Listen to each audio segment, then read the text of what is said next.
A grown son sitting with his mother on her deathbed tweets her final hours. This is Scott Simon, NPR host of Weekend Edition Saturday, has spent the last week lovingly documenting his mother's life and illness and her death in just 140 characters. Here's one tweet. Mother asks, "Will this go on forever?" She means pain, dread.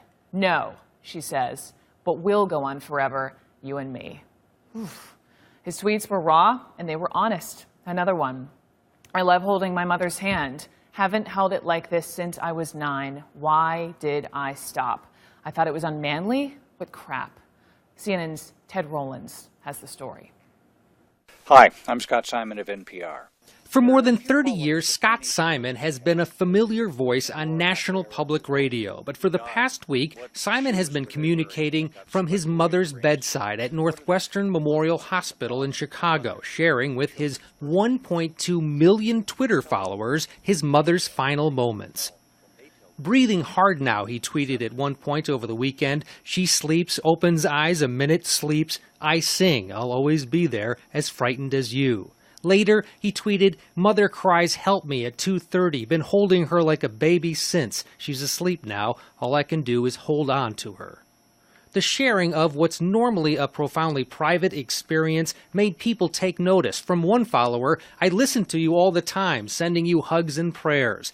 Maria Shriver sent this tweet, "My heart goes out to Scott Simon. I applaud him for the conversation on grief, so needed." Some people, however, think tweeting a death is inappropriate. "It just makes me feel gross thinking of sharing something so deeply personal and having people watch and wait." On CBS This Morning, Scott Simon talked about why he wanted to share something so personal. I meant for people to know my mother. I mean, she, at some level, was a performer, and in her pain and in her misery, she was giving not just me, but us, a great performance. And I wanted to share it. I'm glad I shared it with the world. Simon describes his relationship with his mother as extremely close. Several years ago, he had her on his radio show as a guest.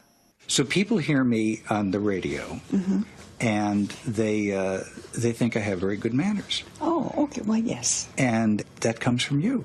That could only come from you because you were so intent on making certain that I said please and thank you and was respectful to people. Oh, I see. Well, I think any parent, most parents are that way. Your father had lovely manners. Simon tweeted how thankful he was to the nurses and staff and even injected some humor. "Wish clever minds that invented Space Shuttle or Roomba could devise an oxygen mask that doesn't slip every 20 minutes. As his mother passed away Monday night, Simon tweeted the moment at 7:17. The heavens over Chicago have opened, and Patricia Lyons Simon Newman has stepped on stage. Ted Rowlands, CNN, Chicago. It's gripping, isn't it? His colleague at NPR, Peter Segal, quoted in the LA Times saying this about his colleague, quote, "We usually only get to see moments like this in fiction, right? It sounds awful, exploitative, and weird. But when you look at Simon's Twitter feed, it's not." Joining me now, licensed psychologist Eric Fisher. Welcome. Thanks for having me. My goodness. Like I said, I read this LA Times piece last night, and I was boo-hooing over this. When you read about this and you saw, I mean, when you go to he has over 1 million followers, and you read sort of backwards, tweet by tweet by tweet, what did you make of it? Well, you know, I think that it's a process that is changing our culture, and I think we've been in the dark ages for some time in terms of dealing with grief and loss. My brother died in 1974, and it wasn't something that you talked about, and it wasn't something people asked about.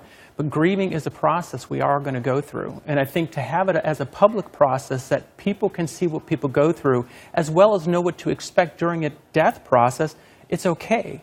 There's a couple things to look at. Is what are the person's motivations for sharing that? Is it narcissistic, to bring attention back to me? Is it to feel to share information, keep people in the loop? Or is it a way that person's grieving? That's one piece. The other piece is how does that other person that's in the dying process feel about this being shared?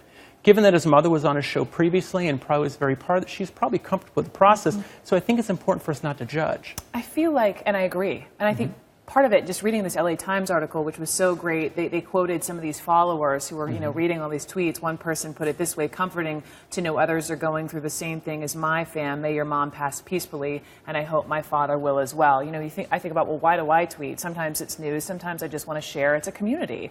Yes. And I don't know him, but I would imagine it's just sort of consoling to know there are others out there who can be part of a greater community to help one with your grief.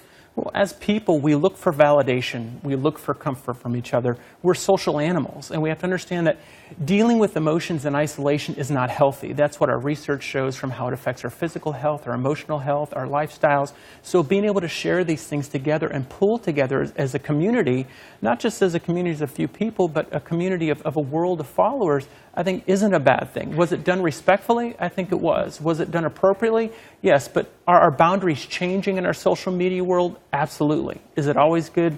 Not necessarily, but I think this was okay. I loved Maria Shriver's note just about we should have, thank you for this conversation on grief. It's not something we all really want to talk about, but it's such a reality for so many of us, those who have lost loved ones, those who will eventually.